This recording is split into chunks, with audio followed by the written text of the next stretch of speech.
Les voy a invitar a que abran sus Biblias en el Evangelio de Lucas, capítulo 17, versos del 3 al 10 vamos a estar leyendo. Mientras tiene su Biblia ahí en el Evangelio de Lucas, capítulo 17, versos 3 al 10, le voy a invitar a que vayamos al Padre en oración. Ahora Dios, háblanos a través de la exposición de tu palabra. Te necesitamos, Jesús. Habla nuestras vidas. En tu nombre oramos. Amén y amén. Lucas 17, versos del 3 al 10. Verso 3 dice, mirad por vosotros mismos. Si tu hermano pecare contra ti, repréndele. Y si se arrepintiere, perdónale. Y si 7 veces al día pecare contra ti, y 7 veces al día volviere a ti diciéndote, me arrepiento, perdónale. Dijeron los apóstoles al Señor, aumentanos la fe.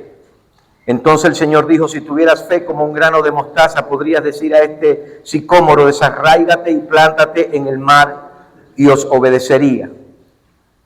¿Quién de vosotros, teniendo un siervo que ara o apacienta ganado, al volver él del campo, luego le dice, pasa, siéntate a la mesa? No le dice más bien, prepárame la cena, cíñete y sírveme hasta que haya comido y bebido, y después de esto come y bebe tú. ¿Acaso da gracias el siervo porque hizo lo que se le había mandado?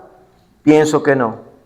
Así también vosotros, cuando hayáis hecho todo lo que os ha sido ordenado, decid, siervos inútiles somos, pues lo que debíamos hacer, hicimos.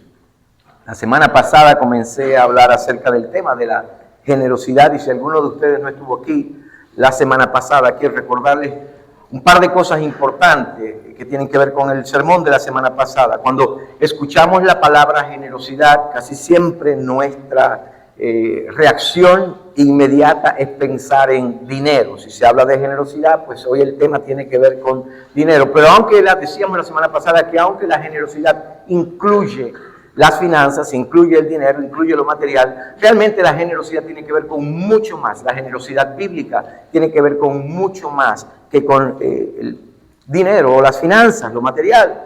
La generosidad, concluíamos la semana pasada, es el fruto de haber recibido, de haber experimentado, de haber entendido la gracia de Dios, y eso se refleja en todas las áreas de la vida. Les decía también que Dios puso este tema en mi corazón primero porque es bíblico, y yo estoy aquí para enseñar la Biblia, la palabra de Dios. Pero también porque mientras yo estudiaba y me preparaba para este tema, Dios trató personalmente conmigo. Les dije, voy a hablar de generosidad, no tiene que ver con el hecho de que en esta temporada, ya estamos en Navidad, gloria al Señor, llegó la Navidad, bendito sea Dios. En esta temporada de Thanksgiving a Navidad es el tiempo en que las iglesias, las personas menos participan financieramente, ¿no? Cuando debería ser al revés, debería ser lo contrario, ¿cierto? Pero no, esa no es la motivación. La motivación tiene que ver con que es bíblico. La motivación tiene que ver con el hecho de que Dios trató conmigo personalmente. ¿Por qué lo digo? Porque bueno, yo me consideraba ser una persona generosa. Yo me miraba a mí mismo y hasta me daba palmaditas en la espalda. Soy generoso. Pero el Señor, mientras estudiaba esto, me dijo, podemos técnicamente ser generosos con lo material. Podemos técnicamente ser generosos con nuestro dinero, con nuestra finanza, y no tener un corazón generoso, totalmente, radicalmente generoso. Podemos dar grandes sumas de dinero, podemos aparentar incluso ser generosos, pero hacerlo por las razones y por las motivaciones incorrectas. La semana pasada le decía, si nosotros lo que buscamos es que nos reconozcan, que nos aplaudan, que nos digan que generoso, que lindo, que grande, que tremendo este señor, entonces ya la motivación es errónea, es incorrecta. Ser generosos bíblicamente, completamente, totalmente generosos, tiene que ver con la fuente, con la raíz, tiene que ver con el corazón, decíamos la semana pasada. Y eso significa ser generosos de una forma tal que impacte, que impregne todas las áreas de nuestra vida, no solamente las finanzas. La persona que es verdaderamente generosa se caracteriza por un espíritu de servicio, un espíritu de entrega. Y cuando nosotros analizamos lo que la Biblia enseña acerca de la generosidad, desde la perspectiva que lo hemos estado presentando, nos vamos a dar cuenta que es posible que muchos de nosotros que nos consideramos muy generosos, realmente no lo seamos.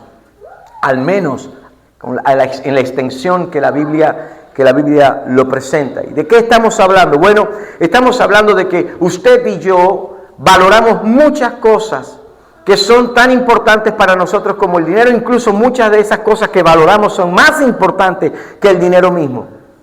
Y muchas de esas cosas que son más importantes que el dinero mismo, nos cuesta a nosotros, nos da trabajo ser generosos con esas cosas. Les hablaba, por ejemplo, del tiempo. Muchas veces preferimos escribir el cheque, mandar el cele, antes que de dar de nuestro tiempo, porque nuestro tiempo es muy valioso para nosotros. Pero hay personas que son generosas con su dinero, hay personas que son generosas con su tiempo, hay personas que son generosas con sus talentos, personas que son generosas con sus dones, personas que ayudan, personas que dan, que sirven. Pero hay un área, y en esa quiero enfocarme esta mañana, en la que no somos muy generosos algunos de nosotros. Es posible que alguien se identifique con eso. Hay gente que no son generosas, aunque lo son en muchas otras áreas, no son generosas en las relaciones. Hablé un poquitico nada más de esto porque el mensaje correspondía hoy. Generosos relacionalmente. Hay muchos esposos que prefieren dar la tarjeta de crédito que su tiempo y que otras cosas. Y hay muchas esposas que están contentas con que le den la tarjeta de crédito.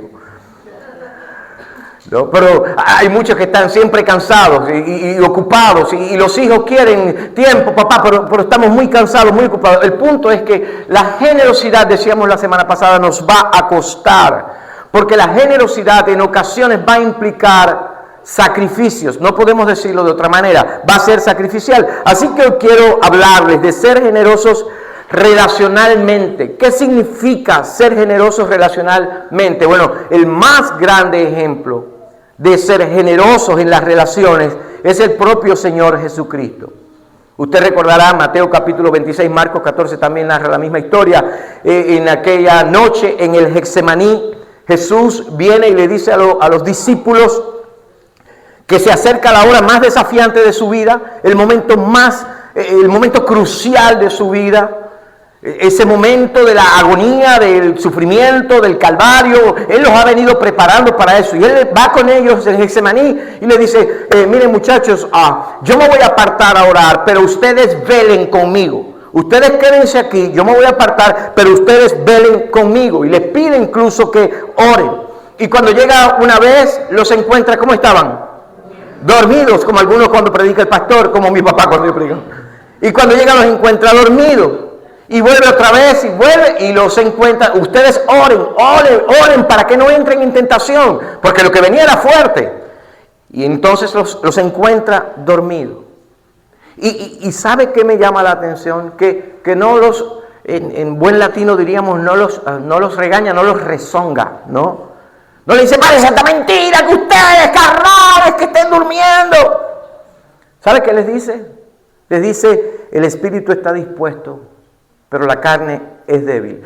Por un lado los confronta con una realidad. Bueno, sí, fallaron, les dije que se quedaran orando, pero no se quedaron haciéndolo. Pero por otro lado les dice, yo entiendo lo que les está pasando. Ustedes querían, pero les venció la carne. La carne fue más fuerte. ¿Y sabe qué es eso?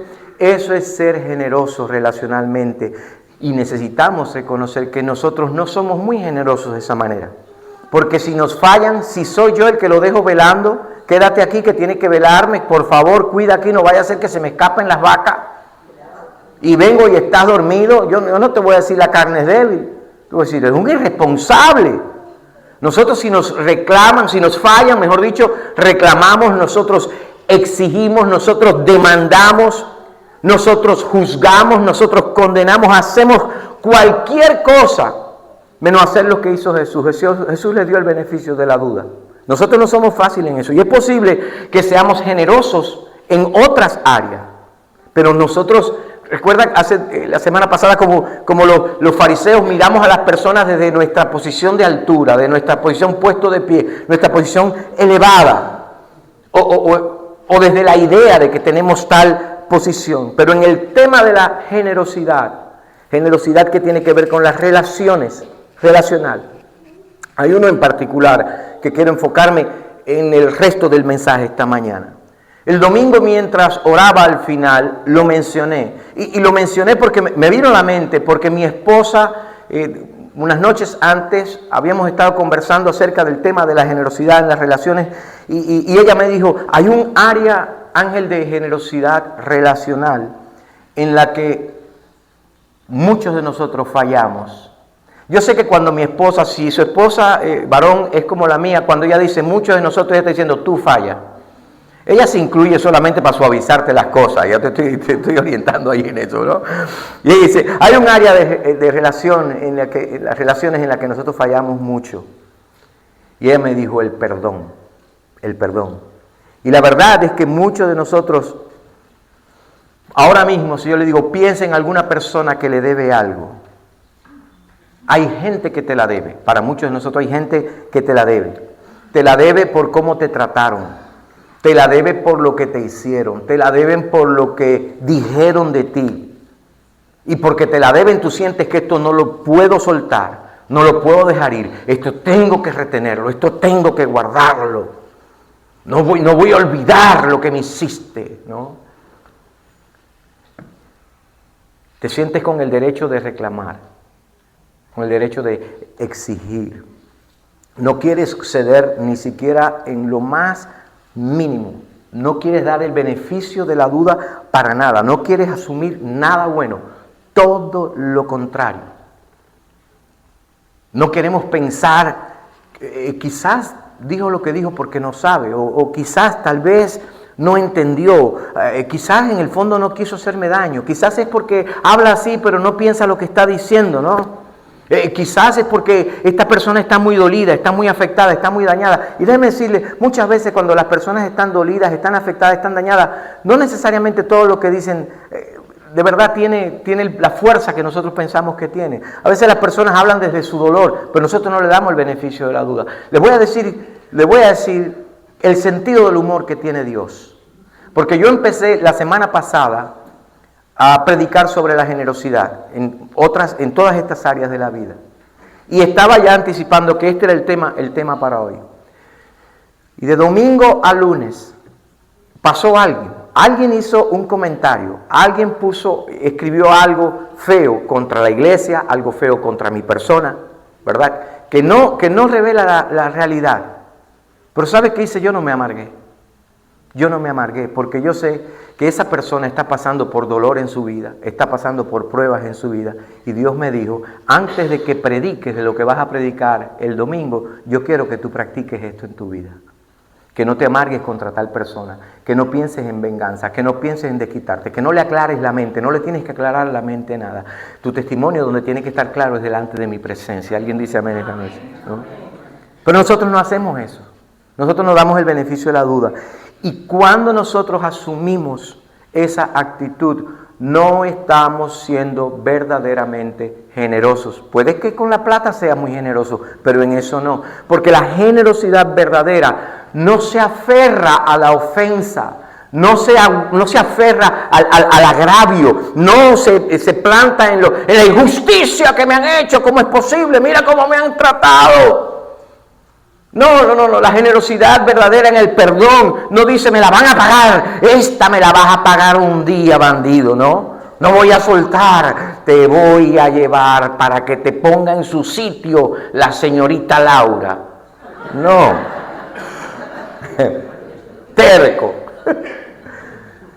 ¿Sabe que hay una iglesia en el Nuevo Testamento, la iglesia en Corinto, era una iglesia que cualquiera que la miraba superficialmente decía, qué espiritual esta iglesia, porque tenía muchos dones, todos los dones. Pablo dice que todos los dones espirituales estaban presentes en esa iglesia, pero saben que era rica en esas cosas, pero muy pobre en la generosidad relacional. Y Pablo les escribe y les dice, ¿cómo es posible que ustedes no puedan llevarse bien como hermanos? ¿Cómo es posible que ustedes no puedan resolver los conflictos entre hermanos? ¿Cómo es posible que pongan sus diferencias y su desacuerdo a la luz pública del mundo, a la merced de los incrédulos? Y alguien dirá, pastor, pero nosotros no hacemos eso. Que no lo hacemos. Mire las redes sociales. Mire para que vea, mire la discordia, las acusaciones, los ataques de cristianos entre cristianos, las críticas de cristianos, contra iglesias, contra denominaciones, contra otros creyentes. Es un comportamiento similar al de la carnal iglesia en Corinto. Ellos decían, tenemos todos los dones y en los cultos practicamos todos los dones. Nosotros profetizamos, nosotros hablamos en lengua, pero en las relaciones diarias, en lugar de perdonar, en vez de ser instrumentos de paz, lo que hacían era acusarse los unos a los otros, llevarse incluso a los tribunales. ¿Puede querer eso entre cristianos? Exponer sus conflictos en el sistema legal del mundo, que el mundo sea quien intervenga. Y Pablo le dice, no hay una persona madura entre ustedes que los ayude a resolver este problema. Y Pablo les reclama que ellos se confrontaban aún delante de los incrédulos. Una actitud similar a la de me la debes, me la vas a pagar. Por las buenas o por las malas, pero me la vas a pagar. Ahora todo el mundo va a saber lo mala persona que eres, el mal esposo que eres, la mala mujer que eres, el mal pastor que eres, la pobre y mala iglesia que son ustedes. Ahora todo el mundo lo va a saber. ¿Y Pablo qué les dice? ¿Sabe qué les dice Pablo en 1 Corintios 6, 7? Le dice, ¿por qué en vez de hacer eso? Esta está fuerte. ¿Por qué no sufrís más bien el agravio? ¿Por qué no soportáis más bien el ser defraudados? En otras palabras, Pablo les está diciendo, ¿por qué no son generosos con la ofensa? ¿Por qué no son generosos en perdonar? ¿Por qué no hacen? ¿Por qué no escogen sufrir la ofensa y liberar perdón? ¿Por qué no escogen mejor hacer eso? Y Pablo señala una verdad profunda. Está diciendo, retener la ofensa, no liberar perdón, no es ser espiritual, no es ser un cristiano maduro. Eso no es señal de fuerza, de madurez espiritual. Eso es señal de debilidad. La persona madura no es la que es pronta para defenderse, sino la que es pronta en perdonar. Ese es el cristiano espiritual y maduro. Lo espiritual, dice Pablo, es sufrir la ofensa. ¿Sabe por qué? Porque el fuerte espiritualmente, el que está espiritualmente seguro en Cristo, confiado en Cristo, es generoso en perdonar. Porque su seguridad no está en lo que otro pueda decir, ni siquiera en la ofensa, en lo que tú digas. La seguridad mía está en el Señor Jesucristo. Ahí está. Y quizás hoy todavía hay alguien aquí que sienta que se te debe una explicación, o que necesitas que tal persona te pida perdón, que te la deben, que te deben algo. Quizás un gracias que nunca te dieron. O unos minutos que no te dedicaron, un tiempo que no te regalaron. Y cargas eso como una deuda pesada y te molesta. Pero el Señor permitió que estuvieras aquí hoy para decirte, eres generoso en muchas cosas y está bien, pero en esto necesitas explorar tu corazón. ¿Por qué en vez de hablar de esa persona? ¿Por qué en vez de juzgar? ¿Por qué en vez de avergonzar a esa persona? ¿Por qué en vez de dirigir tu derecho, exigir que te paguen? ¿Por qué no muestras mejor la generosidad del perdón? La gracia del perdón. Ahora, le voy a decir, yo sé que no es fácil. Lo digo por experiencia propia. Yo sé que no es fácil. Por eso en el pasaje de hoy, en paralelo al de la semana pasada, el Señor nos enseña algunas cosas que nos pueden ayudar a nosotros. Porque esto es de gran valor para nosotros, para el Señor y para nosotros. Me llamó la atención que en lo que leíamos ahí, por ejemplo, dijo Jesús en el verso 1, mire cómo comienza diciendo, imposible que no vengan tropiezos, dice imposible. Así que al comenzar el pasaje, Jesús hablar con estas personas, les dice, y hablar del tema del perdón en las relaciones, dice, los conflictos, las ofensas, los roces son inevitables en la vida. Vives rodeado de personas comunes y corrientes. En la vida real lo vas a experimentar. En la familia de la iglesia lo vas a experimentar. Qué bueno que ya advertimos a la familia Monduí que nosotros no somos perfectos, ¿cierto? porque van a venir. Pero Jesús no solo dice que van a venir, Jesús explica lo que son esas cosas. Tropiezos. El término original describe una trampa, probablemente como esas trampas que nosotros vemos en la película. Yo estaba queriendo comprar una para ilustrarlo, pero están prohibidas en Florida. Son esas trampas que son como una muela grande, que es para atrapar osos o animales grandes así, ¿verdad? Yo le iba a desactivar, no se asuste que no iba a hacer a nadie meter el pie ahí, pero una trampa, dice eso. El tropiezo habla de eso, de ese tipo de trampa. En otras palabras, un tropiezo es una trampa, es un mecanismo diseñado para atraparte. Jesús dice que los tropiezos, las trampas que alguien pone, que hace pecar a otros, caer a otros, dice, son inevitables en la vida. Siempre va a haber alguien que te lastime, va a existir. Siempre va a haber alguien que te ofenda, siempre va a haber alguien que haga o que diga algo de ti que tiene el potencial de convertirse en una trampa, en una piedra de tropiezo para tu vida. Es inevitable. Pero Jesús entonces va del tropiezo, va al tema del perdón. Pero ¿cuándo el tropiezo ya ocurrió? La trampa ya fue tendida. La pregunta no es si alguien me agarró con su trampa. La pregunta es si nosotros vamos a activar una trampa peor que la que nos pusieron. ¿Sabes cuál es? La trampa de la falta de perdón. De eso estoy hablando. La falta de generosidad en el perdón, en perdonar, es una trampa del maligno. Cuando nosotros no perdonamos, cuando nosotros no estamos listos para soltar, cuando no damos ni siquiera el beneficio de la duda, activamos una trampa que no captura, no atrapa a la persona que nos ofendió. ¿Sabe a quién atrapa, no? Nos atrapa a nosotros mismos. La manera de no activar esa trampa, ¿sabe cuál es? Es el perdón. Eso es. Ahora, en el pasaje vamos a ver que esto que es difícil para nosotros, porque es desafiante, es difícil, también era difícil para los discípulos, y ellos lo reconocen. Y eso nos lleva al primer punto. Primer punto tiene que ver con el elevado estándar del perdón bíblico. Los que les gusta tomar notas, el elevado estándar del perdón bíblico. Jesús sube la barra bien alta para nosotros. Cuando Jesús les dice, y si 7 veces al día pecare contra ti, hablando del hermano, ¿no? Y 7 veces al día volviera a ti diciendo, me arrepiento, dice, perdónale. En el siguiente verso dice, dijeron los apóstoles al Señor, mire la conexión aquí, aumentanos la fe. Sí, déjeme decirle, nada en la Biblia es la palabra inspirada de Dios, ¿ok? Dios inspiró esta escritura. Todas esas cosas no están ahí porque, me acordé de esto, déjame ponerlo. Me acordé del otro, déjame ponerlo. Todas estas cosas están ahí intencionalmente. Y Jesús le está hablando de cómo deben perdonar. Y la primera reacción de los discípulos es, aumentanos la fe. Porque en otras palabras, le está diciendo, eso es inalcanzable, Señor. Esa barra está muy alta. Yo necesito fe para hacer eso que tú estás diciendo. ¿Qué está diciendo? Si 7 veces al día peca contra ti, 7 veces se arrepiente, perdónale. Y para los que ya están sacando cuenta y dicen, bueno, pastor, 7 veces, va por 6. Después de la 7ª se la aplico. No, 7 en la Biblia es un número simbólico, era un número completo, un número de perfección, de plenitud, de todo lleno, de perfección.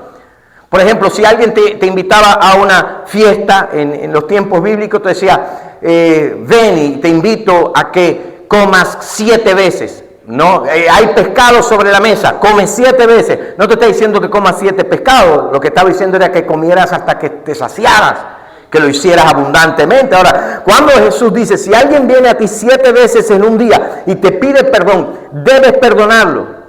Y el problema está en que en la práctica nosotros podemos desviarnos de la idea. 7 veces en un día. Yo no sé si le ha pasado a usted alguna vez, espero que no le haya pasado, ¿no? Quizás usted para con alguien o alguien para con usted, que de repente fallaste o te fallaron. Te perdoné una vez, te vuelven a fallar y vuelves otra vez y vuelves a perdonar. Ya la tercera dice, no te creo. A la cuarta mucho menos, a la quinta no, deja la gracia si ya tú lo has hecho como 6 veces. No te voy a podemos equivocarnos, pero fíjese lo interesante de esto que dice aquí la palabra, porque algunos comentaristas bíblicos dicen que lo que Jesús está hablando aquí no es solamente de la constancia o la continuidad del perdón, está hablando de algo mucho más profundo. Lo que Jesús está enseñando no tiene que ver tanto con las veces, sino con la intensidad de la ofensa. Ahora piense, imagínese usted lo peor que una persona le puede hacer a otra, que alguien le puede hacer a otra persona. Imagínese lo peor. Y lo que está diciendo, si una persona te hiciera lo peor que un ser humano puede hacerle a otro, lo peor, perdónale. Está hablando de intensidad, no del número de veces. Con razón, los discípulos dijeron, Señor, aumentanos la fe. Eso es imposible. Nosotros necesitamos entonces entender el alto, el elevado estándar del perdón bíblico. Y no podemos huir de lo que exige de nosotros, de lo que se espera de nosotros, de lo grande que es el desafío a perdonar. ¿Por qué? ¿Sabe por qué? Porque el peligro también es grande. Mira lo que dice el verso 3. Verso 3 dice, mirad por vosotros mismos. La Nueva Traducción Viviente dice, así que cuídense. En otras palabras está diciendo, si alguien les hiere, si alguien les ofende, si alguien les trata injustamente, cuídate tú. Eso es lo que está diciendo. Ustedes cuídense. Y nosotros sabemos que eso no es usualmente lo que pasa. No es nuestra reacción. Si alguien nos ofende a nosotros, la reacción natural no es mirar por nosotros mismos, es apuntarle los cañones a la otra persona. Es mirar por los demás y reclamar, ¿cómo pudiste hacer eso? ¿Por qué hiciste eso? Y Jesús dice, no te preocupes por el que te ofendió. Mírate a ti. Cuida tu propio corazón, guarda tu corazón. ¿Sabe por qué? Te lo voy a responder con una historia. Aparece en un libro, el libro se llama The Peacemaker, lo escribió Ken Sande. Es uno de los libros cristianos más respetados y de hecho el autor lo es en lo que tiene que ver con la consejería bíblica. Y él cuenta esta historia. Dice una mujer casada, llamémosla M, recordó que antes de casarse su esposo había dicho en una conversación privada que no estaba seguro de si ella era la persona correcta. Él se arrepintió, se lo confesó a ella y ella dijo que lo perdonaba. Pasaron 18 años de matrimonio, pero cada vez que surgía un conflicto sobre dinero, los hijos o decisiones familiares, ella sacaba aquella frase, aquello que el marido había dicho en el pasado, y le decía, es que yo sé que tú nunca me quisiste de verdad. En una sesión de consejería, dice el escritor, ella admitió, esa frase me ha perseguido por casi 2 décadas. No puedo dejarla ir. Y el escritor dice, describe el resultado de esta manera. Ese resentimiento continuo se convirtió en el lente por el cual ella interpretaba absolutamente todo. Recuerda, la persona herida, la persona que se aferra a su dolor, que no ha perdonado, va a filtrarlo todo a través de su percepción. Dice, la herida no resuelta mató la confianza en ese matrimonio y con el tiempo lo destruyó. Cuando alguien peca contra ti, cuando alguien te hace daño, dice el Señor, no te preocupes por esa persona, preocúpate por tu corazón. Cuídate a ti mismo. No des lugar a lo que Hebreos define como raíces de amargura. Y note el detalle, vigila tu corazón por varias razones. Una de ellas para que no te domine el deseo de venganza, el deseo de desquite, para que no te domine la ira, el enojo, la rabia, para que no te quedes atrapado en la trampa del resentimiento, en la trampa de la amargura. Porque estas cosas van a provocar, te van a hacer creer algunas cosas a ti. Te van a hacer creer, por ejemplo, que tú lo que quieres es justicia, que tú lo que quieres es la verdad. Tú no vas a decir, esto lo estoy haciendo porque me estoy vengando. No. Tú te convences de que tú lo estás haciendo, tú lo que buscas es la verdad, tú lo que quieres es la justicia. Yo pude haberle hecho el lunes. El Señor me dijo, no, eso no es lo que tú vas a hacer. Tú vas a sufrir el oprobio. Vas a sufrir el agravio. Y te vas a hacer creer que tienes el derecho de sentirte como te sientes y de responder como, no, esto no es venganza, para nada. Yo lo que tengo es el derecho de reclamar. Y la realidad, hermanos y hermanas, es que si no vigilas tu corazón, la amargura va a echar raíces en tu corazón. Y esas raíces te van a deformar. Y esas raíces van a afectar tus relaciones, todas las áreas de tu vida. Te van a robar el gozo. No vas a poder disfrutar de relaciones sanas. Vas a desconfiar de todo el mundo. No vas a ver a nadie que se acerque a ti con sinceridad. No, siempre vas a estar sospechoso de algo. Necesitas entender el perdón generoso, total, bíblico, espiritual. Es un estándar bien alto, lo sabemos, no es sencillo. De hecho, Efesios 4:32 lo pone de esta manera. Antes, sed benignos unos con otros, misericordiosos, dice, perdonándoos unos a otros, como Dios también os perdonó a vosotros en Cristo. Lo primero que necesitamos entender es el elevado estándar. No, sabemos que no es fácil. Los discípulos dijeron, hay que perdonar así, pues danos fe, porque esto no está fácil. Pero lo segundo que quiero que vea es las acciones de un corazón generoso al perdonar. La pregunta es, ¿cómo se ve esto? Bueno, hablar de las acciones de un corazón generoso en perdonar es posible que sea chocante para nosotros, especialmente en la cultura que vivimos, porque vivimos en una cultura donde creemos que lo que gobierna, lo que nos dirige, lo que nos manda a nosotros son los sentimientos, las emociones. En una cultura que dice, haz lo que te diga tu corazón. Tenga cuidado con ese consejo, porque engañoso es el corazón del hombre más que todas las cosas. ¿Okay? Haz lo que te diga tu corazón, sigue tu corazón. Si te sientes bien, hazlo. Lo más importante es que lo sientas. ¿Lo sientes? Y ese es el tipo de actitud que entonces dice, si todavía estoy molesto, si todavía estoy enojado, estoy herido, porque me siento así, no puedo perdonar. Cuando se me pase esto, entonces voy a perdonar. ¿No? O entonces voy a considerar, voy a pensar perdonar, pero primero tengo que se me vaya esto que siento. Pero la Biblia dice que el perdón se da aún antes de que lo sintamos. La Biblia eso es lo que enseña. Se practica antes de experimentarlo emocionalmente. El corazón generoso no perdona cuando lo siente. No perdona cuando lo olvido, porque de hecho es posible que te tome muchos años en que se guarde en una gaveta de tu mente, pero no lo vas a olvidar, posiblemente no lo vas a olvidar. El corazón generoso perdona aún desde el dolor. ¿Y cómo lo sé? ¿Cómo lo sabemos? Mira la cruz, mira la cruz, mira el alto estándar y entonces te vas a dar cuenta de las acciones. Jesús no dijo, cuando pase esta copa amarga, los voy a perdonar.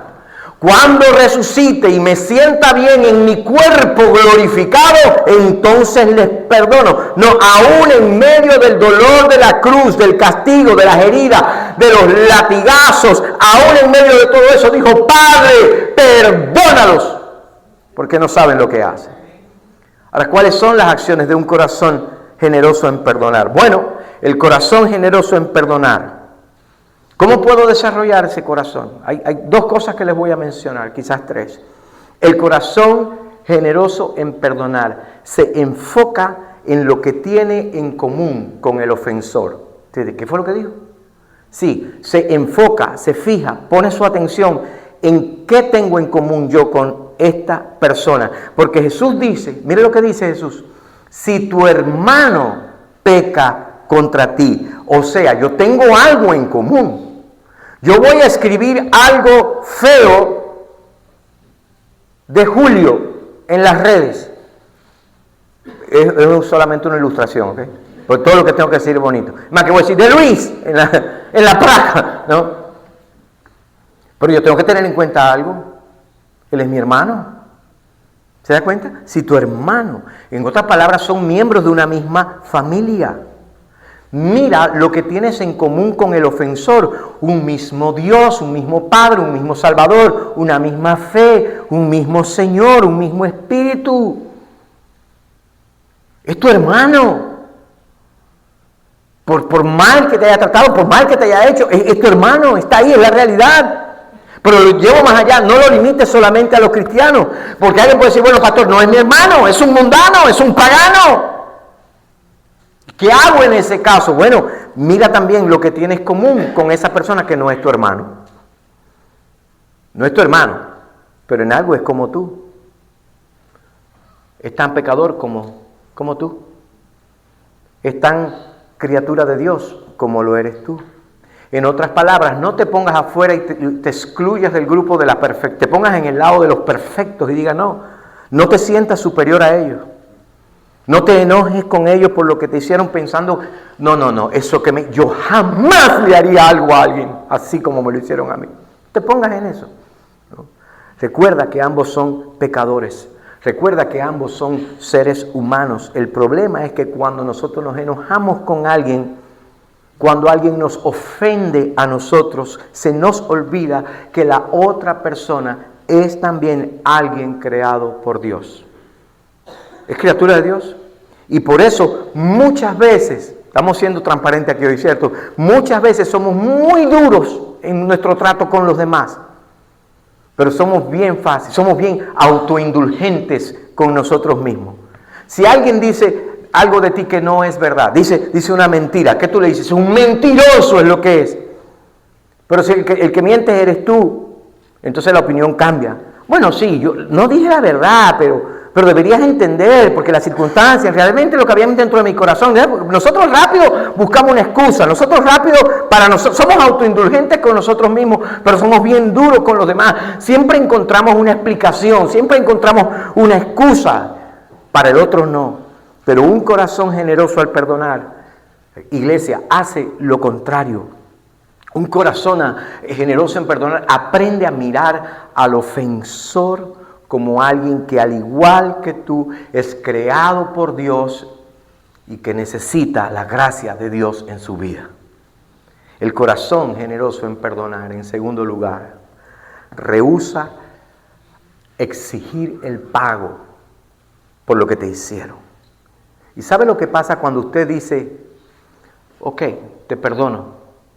Supongamos que alguien te debe $1,000, ¿cierto? Y la persona no te paga. Y llega un momento que tú le dices, ¿sabes qué? No me tienes que pagar.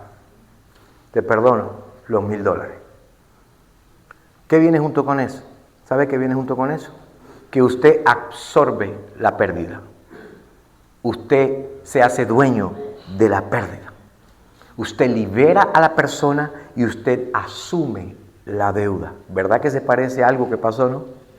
Aleluya. Perdonar en griego quiere decir liberar a alguien de una deuda financiera. Les voy a contar una historia. El pastor Kevin Ransby. Hace algunos años este pastor Kevin Ransby era pastor asociado de una iglesia muy grande, creo que en el área de New York. Y el pastor Kevin Ransby termina un fin de semana fuerte ministerialmente de conferencias y predicaciones internacional, una iglesia grande, mucha actividad.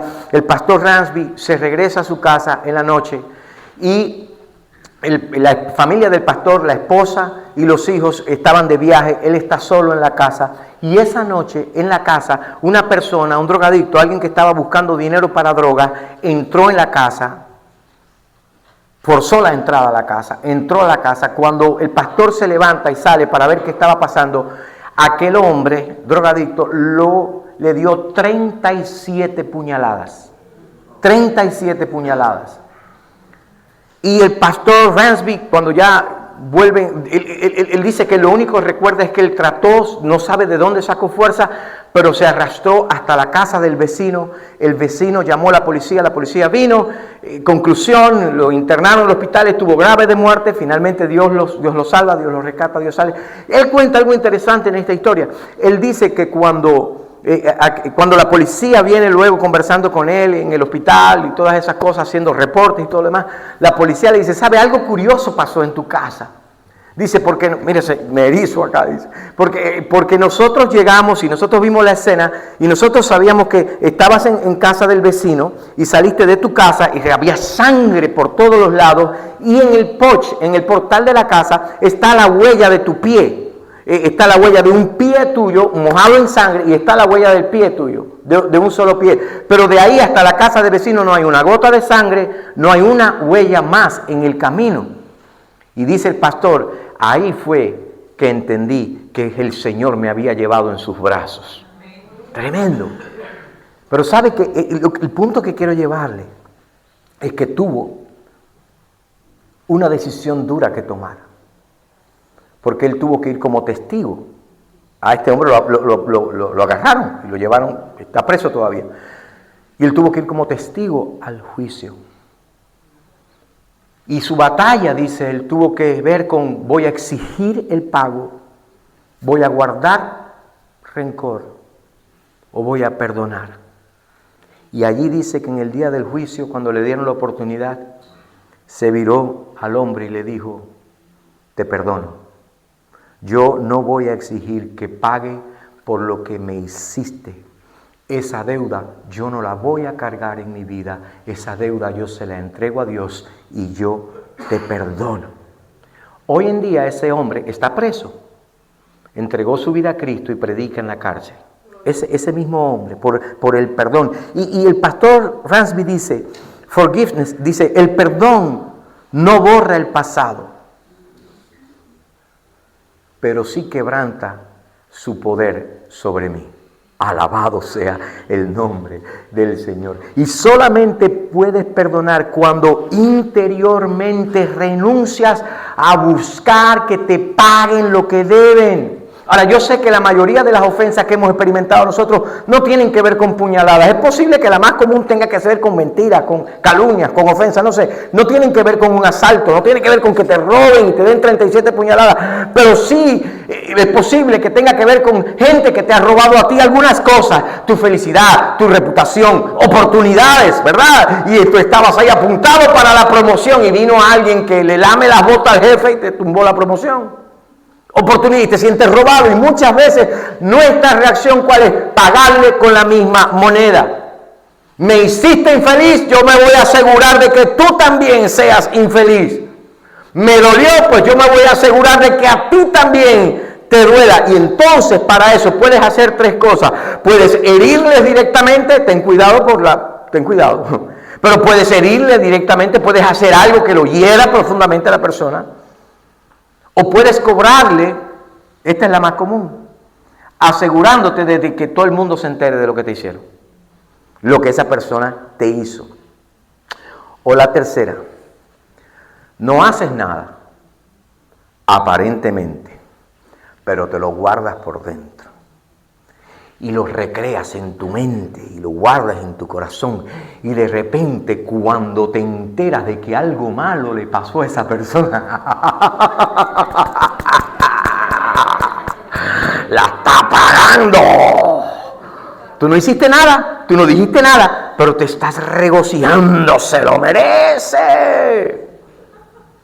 Pero ¿sabes qué está pasando en realidad? A la larga, quien está atrapado eres tú.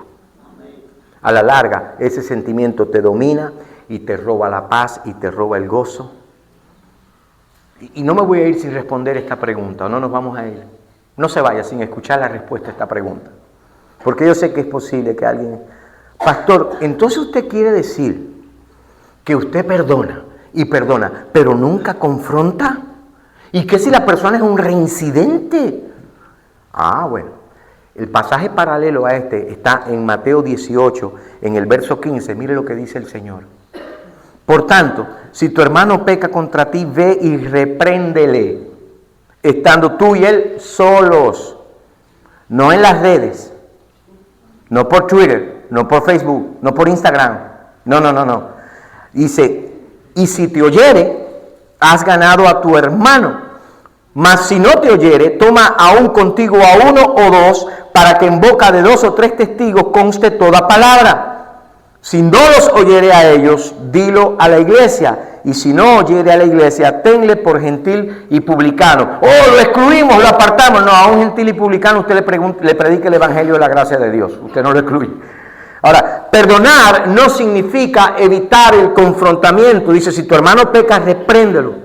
De hecho, confrontar es un acto de amor verdadero, ¿no? Pero el propósito bíblico de la reprensión es la restauración. Ese es el propósito. Por eso el Señor aclara, si te escucha, has ganado un hermano. ¿Se da cuenta? Has ganado un hermano. La reprensión no es para descargar tu ira. Ahora lo voy a poner. Nosotros conocemos a alguien bien cercano a nosotros, mi esposa y yo, que dice, porque yo he guardado tal cosa y tal cosa y tal cosa por años, y yo guardo cosas por años, pero apenas me dan la oportunidad le digo todo lo que no le he dicho en mente. ¡No! Pero le voy a hacer sentir mal. Debes, y para que no sea de esa manera, la reprensión no es para abochornar a la persona, no es para avergonzar. La reprensión es para restaurar, es para ganar un hermano, no para crear un enemigo. Bendito sea el nombre del Señor. O afirmar un enemigo. Ese propósito. Pero para que eso suceda, usted y yo necesitamos perdonar internamente, verdaderamente perdonar en nuestro corazón antes de ir a confrontar a la persona, antes de ir a reparar. Porque si tú vas a la persona para hablar con ella sin haberle perdonado, te garantizo algo, no irás por amor, irás para acusar, para vengarte, para decirle que es una persona injusta, para lo que sea. Ahora, no hay contradicción alguna entre el perdón interior inmediato y la confrontación en amor. Marcos 11:25 dice, si tienes algo contra alguien, perdónalo. Lucas 17 dice, si se arrepiente, perdónalo. Y la enseñanza combinada es, primero perdonas en tu corazón, perdonas, escoges perdonar y luego confrontas para reconciliación. Y perdonar, hermano, esto es muy largo, ya debemos terminar, pero perdonar es muy extenso, porque implica también desear el bien de la persona. Señor, ¿sabes qué? Bendícele. Señor, no tenga en cuenta sus palabras, no tenga en cuenta sus acciones. Si usted dice, yo te perdono, pero no quiero saber de ti, no has perdonado. Realmente no has perdonado. Si dice, perdona, pero estás ahí y se quedó sin trabajo. No estás perdonando. Y por eso la advertencia final es, cuida tu corazón, vigila tu propio corazón, mira tu corazón. Ahora surge la pregunta más honesta, tercer y último punto. Pastor, ¿y de dónde saco yo la fuerza para hacer eso? Pastor, si usted supiera lo que me han hecho a mí. Pastor, ¿quién puede vivir en esos estándares de perdón que usted está hablando? Debe considerar en tercer y último lugar el poder transformador que nos capacita para perdonar totalmente, verdaderamente. El poder transformador es exactamente lo que dijeron los apóstoles. Aumentanos la fe. Y Jesús responde y le muestra dos verdades esenciales. Hace la historia que leí, ¿no? Sin el Evangelio, esto es lo que somos nosotros.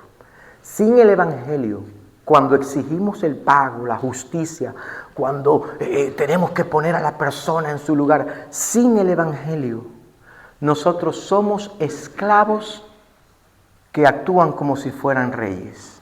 Eso, como si nosotros tuviéramos toda la autoridad, como si fuéramos... Y Jesús cuenta la parábola del siervo que trabaja para pagar su deuda, y en esa cultura un sirviente deudor no esperaba agradecimientos. Aquí es tremendo. Una de las cosas que impresionó aquí en Estados Unidos es que, y me acostumbré a hacerlo, ¿no?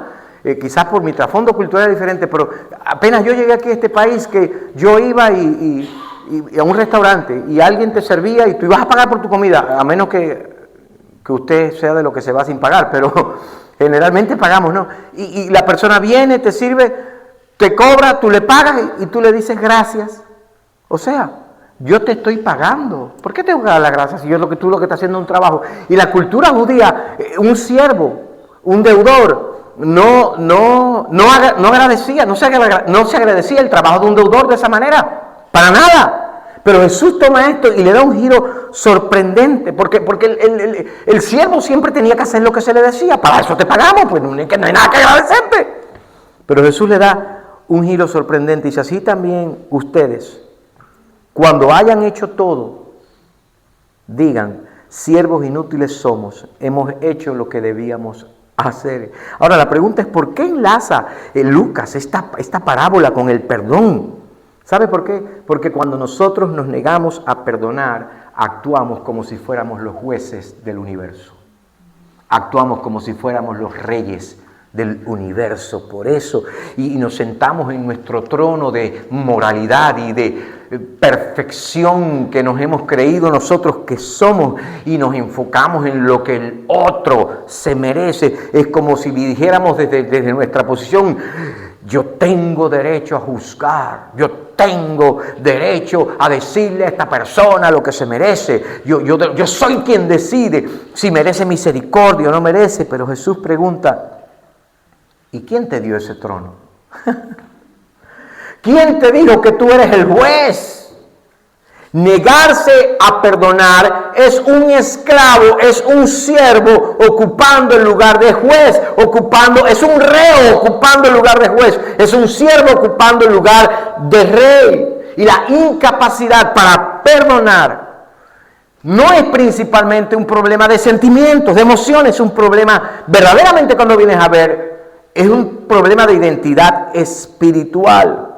¿Y cómo lo hago? Bueno, solamente viendo al Rey que se hizo siervo, al verdadero Rey que se hizo siervo, al eterno Rey que se hizo siervo. Solamente viéndolo a Él recibimos, y volviéndonos a Él podemos recibir el poder para perdonar bíblica y totalmente. Y aquí aparece la clave del pasaje: no puedes perdonar. Escuche, hermano y hermana, no podemos perdonar siempre que nos estemos sintiendo nosotros los jueces. Solamente puedes perdonar cuando nos bajamos de ese trono y nos humillamos delante del verdadero juez. Jesús dice: si ustedes tuvieran fe como un grano de mostaza. No está hablando de una fe sentimental acá, sino de entender. Si ustedes entendieran, aunque sea un poquito lo que Él hizo en la cruz, que el juez del universo descendió, que el Rey se hizo siervo, que el Santo, puro y eterno cargó tu culpa y mi culpa, que el único que podía juzgarte con toda autoridad escogió morir por ti para perdonarte, que el que no debía nada lo pagó todo. Cuando tú ves eso, cuando tú y yo vemos que el que tenía derecho a condenarnos realmente cedió su derecho, renunció a su derecho para salvarte. Cuando podemos contemplar eso, entonces eso cambia todas las cosas.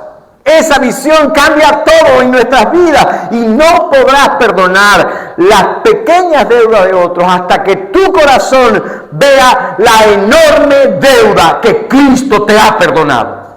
La gran deuda que Él ha perdonado. No podrás bajarte del trono de tu moralidad y de tu perfección si no ves al Rey que se despojó de su gloria por amor a ti. Alabado sea el nombre del Señor.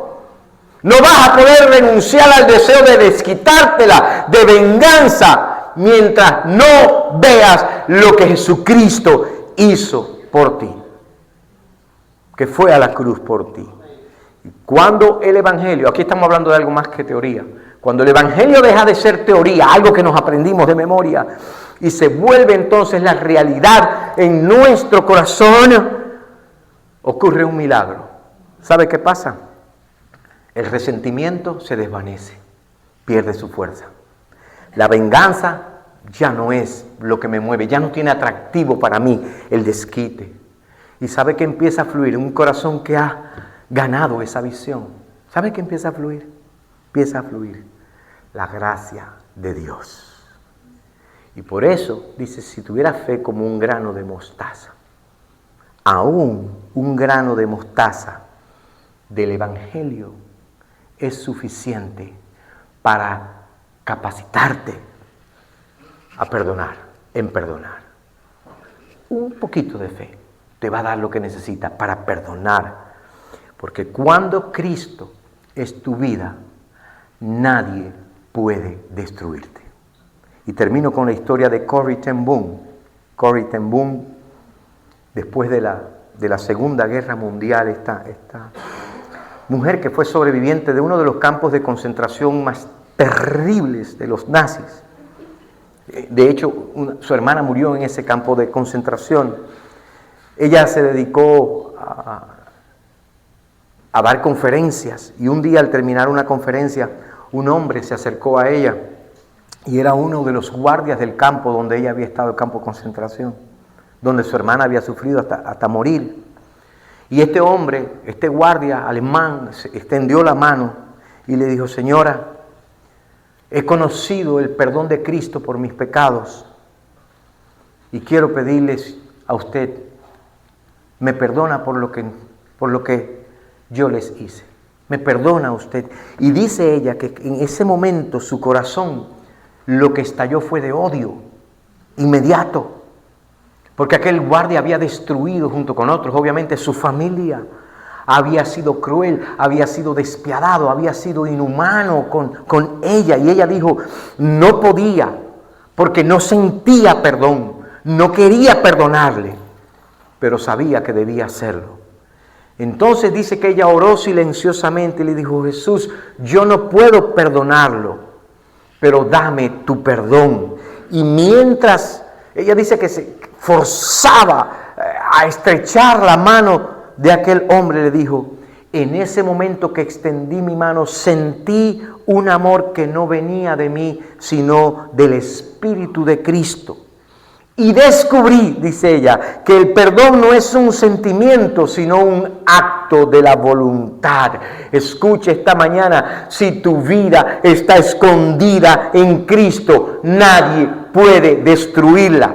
Nadie puede hacerte esclavo. No hay tropiezo, no hay trampa que pueda agarrarte y aguantar. No va a funcionar la trampa contigo. El tropiezo no te va a aprisionar si tu vida está en Cristo Jesús. Pero si tu vida y tu identidad está en cualquier otra cosa que no sea en Cristo, en lo que dicen por ahí de ti, en las opiniones que tiene tu persona, de tu talento, de tu profesión, en los likes que te dan, en los seguidores que tienes, si tu vida está en eso, entonces te voy a decir algo: cualquier cosa negativa que pongan de ti te va a destruir, porque tu identidad la estás relacionando a esas cosas. Pero si tu vida está escondida con Cristo en Dios, el perdón no va a ser algo imposible. El perdón va a ser posible. Porque cuando Cristo es tu vida, cuando Cristo es tu gloria, cuando Cristo es tu identidad, cuando Cristo es tu seguridad, otros podrán lanzarte piedra, pero no podrán hacerte daño. Alabado sea el nombre de Jesús. Pueden incluso herirte, pero no te van a definir, porque tu identidad y tu seguridad están en la persona del Señor Jesucristo. Pueden ofenderte, pero no hay ofensa que te vaya a quitar el valor que tú tienes como hijo e hija de Dios. Pueden hacer muchas cosas contra ti, pero porque Él vive, viviré mañana. Porque yo sé que el futuro es suyo. Porque Él vive. Y por eso entonces, ¿por qué puedo perdonar? Vamos a cerrar de esta manera. Por la misma razón. Porque Él vive y vive en mí. Perdonamos no porque tenemos fuerza, sino porque el Evangelio nos transforma. Perdonamos nosotros cuando dejamos de usurpar el trono, de ocupar un trono que no nos corresponde, en la silla del juez o el trono del rey, que no somos. Pero abrazamos nuestra identidad. ¿Quién soy por la gracia de Dios? ¿Quién soy en Cristo Jesús? Perdonamos porque hemos entendido lo que el Señor hizo en la cruz. Porque yo sé lo que Él me ha perdonado a mí. ¿Cuán grande puede ser tu ofensa? ¿Más grande que la ofensa que llevó al Redentor a la cruz? Imposible. Y aún así Él escogió perdonarnos. Perdonamos porque tenemos la fe del Evangelio en nuestros corazones. Y aunque sea como un grano de mostaza, es suficientemente poderosa para capacitarnos a nosotros para perdonar genuinamente, totalmente, bíblica y espiritualmente. Cuando Cristo es tu vida, quieres ponerte de pie esta tarde para terminar, Él se convierte en la razón de tu valor. Él es la fuente del amor que necesitas. Imposible es, comienza diciendo el Señor, es imposible que no vengan tropiezos, que no aparezcan trampas en el camino. para atraparte. Y en mi experiencia pastoral y como cristiano por décadas, le voy a decir algo que es una garantía. No va a venir un demonio a parársete delante para hacerte caer. No, personas. Eso. Alguien es imposible. Estamos rodeados de gente. Creo que fue Abraham Lincoln el que dijo, a Dios le gusta tanto a las personas comunes y corrientes que llenó el mundo de ellas. Estamos rodeados de personas comunes y corrientes. Es imposible que vengan tropiezos. Es imposible que venga la trampa de lo que pusieron de ti en las redes, de lo que fulano te dijo, de lo que fulano te hizo, de lo que mengano. Es imposible, va a venir. De lo que él cuando estaba enojado te dijo, de lo que tú le respondiste, lo que sea. Pero la pregunta no es, ¿qué está pasando con el corazón de aquella persona? La pregunta es, ¿a qué le vas a dar lugar en tu corazón? El Señor no dijo, vigila el corazón del otro. El Señor dijo, cuida el tuyo. Cuando vengan los tropiezos, cuida el tuyo. Cuando alguien diga ese chisme y esa calumnia y esa mentira, lo que dijo, no te preocupes. Ten cuidado como tú respondes. Ten cuidado con lo que albergas en tu corazón. No te aferres a eso de manera que no puedas liberar perdón. Libera perdón. Porque si no perdonas, la trampa te agarró a ti. La trampa te mordió a ti. La trampa te retuvo a ti. La trampa te destruyó a ti, porque esa trampa se convierte en raíces de amarguras. Y no vas a poder vivir. Porque cada vez que alguien te brinde amistad, lo primero que estás es dudando, y serás sincero. No, si la otra vez mira que dejé a fulano y fulano mira lo que me hizo. Mientras no perdones, eso es lo que va a pasar. Y el Señor nos dice esta mañana, si tuvieras fe como un grano de mostaza. La más pequeña fe es poderosa para capacitarte a perdonar la ofensa más grande. La más pequeña fe. Padre, gracias esta mañana. Gracias por el perdón de Cristo.